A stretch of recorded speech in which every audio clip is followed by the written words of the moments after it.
Kami dari kelompok 1 akan menjelaskan mengenai kerajaan Islam yang ada di Sumatera. Sebelum itu, izinkan kami memperkenalkan diri untuk terlebih dahulu. Perkenalkan, saya Najiminul Sabia sebagai moderator, dan teman-teman saya, Nazwa Sahira, Inayah Khairatun Nisaa, Khairani Alfawas, dan Fatur Rahman Bakri. Kami akan memulainya dari Kerajaan Samudra Pasai yang akan dijelaskan oleh Nazwa Sahira dan Inayah Khairatun Nisaa.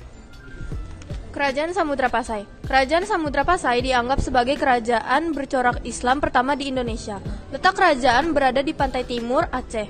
Sebelum menjadi kerajaan Islam, Samudra Pasai merupakan bagian dari kerajaan Perlak di bawah pemerintahan Marah Silu atau Meurah Silu.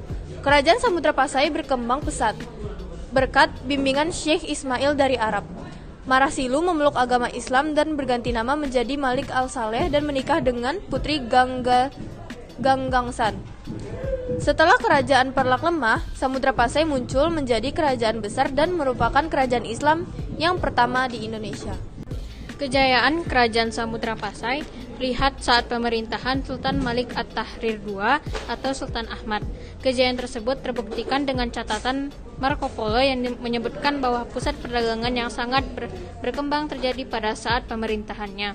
Pada abad ke-15, Samudra Pasai mengalami kemunduran yang disebabkan perebutan kekuasaan, serangan kerajaan Majapahit, berkembangnya perdagangan di Selat Melaka.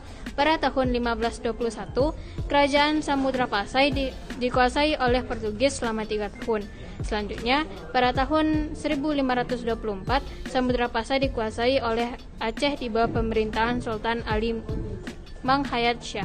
Selanjutnya, Kerajaan Aceh yang akan dibacakan oleh Khairani Alfawas dan Fatur Rahman Bakri.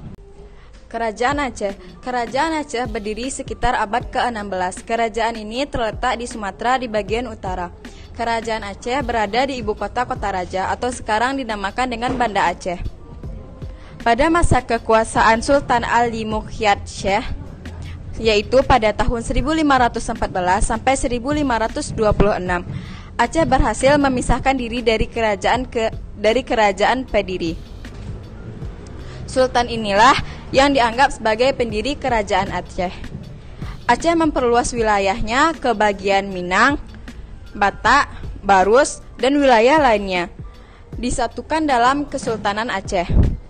Faktor pendorong Aceh menjadi kerajaan yang besar antara lain adalah letaknya yang strategis di mana terletak di tepi Selat Melaka dan juga terdapat sumber daya alam yang melimpah seperti lada, timah, emas. Aceh juga menjadi kerajaan besar karena pada saat itu jatuhnya Melaka ke tangan Portugis pada tahun 1511. Pada masa pemerintahan Sultan Iskandar Muda tahun 1607 sampai 1635, Aceh memperluas wilayahnya dengan menyeberangi Selat Melaka, menguasai Johor, Kedah, dan Perlak. Di samping berhasil menguasai Delhi, Pahang, dan Nias, tindakan-tindakan yang dilakukan Sultan Iskandar Muda untuk memperkuat kedudukan Aceh sebagai pusat perdagangan antara lain merebut sejumlah pelabuhan penting di pesisir barat dan timur, serta pesisir barat Semenanjung Melayu.